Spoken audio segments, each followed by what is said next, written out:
এই প্রোডাক্ট যদি থাকে কিছুটা ফাইট অন্তত করা যাবে।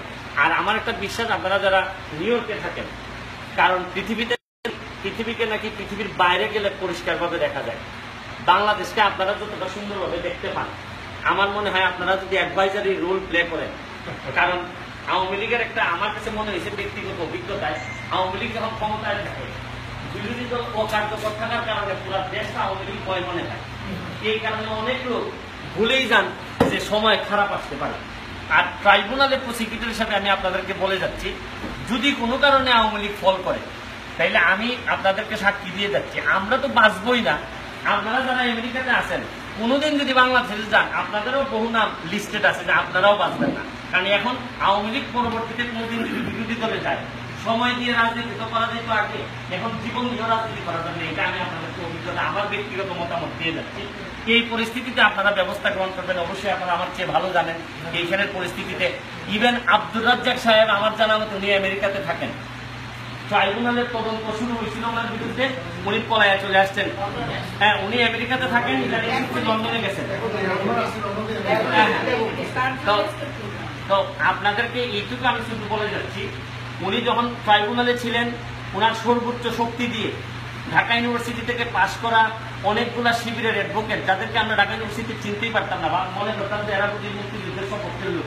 পরে গিয়ে দেখা গেল ট্রাইব্যুনালে গিয়ে দেখি সাইদি সাহেবের জন্য জীবন দেওয়ার জন্য প্রস্তুত। ট্রাইব্যুনালের ভিতরে দেখে আশ্চর্য যে এরা জামাত শিবির করতো।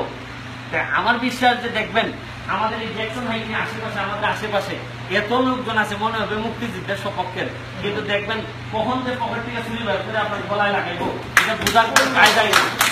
এবং এদেরকে আমি যতটুকু চিনছি, এরা হাইলি কমিটেড, হাইলি মোটিভেটেড, এবং এরাই এখন কিন্তু ওই জঙ্গিবাদ যারা আপনারা বলতেছেন, টু সাম এক্সটেন্ট এদের টাকায় ব্যবহৃত হইতেছে। আমার ব্যক্তিগত পুরা বিশ্বাস।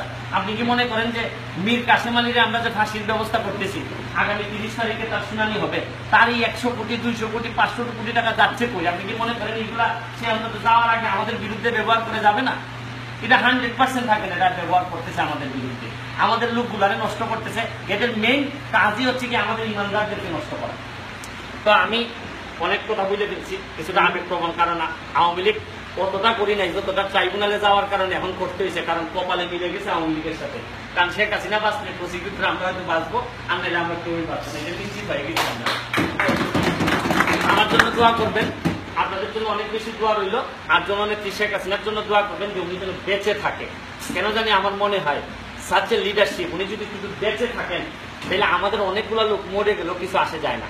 উনার জন্য একটু দোয়া করবেন। আর সভাপতি আপনারা যারা আছেন সবার প্রতি আমার অনেক বেশি দোয়া থাকলো। সবাইকে ধন্যবাদ। জয় বাংলা, জয় বাংলা।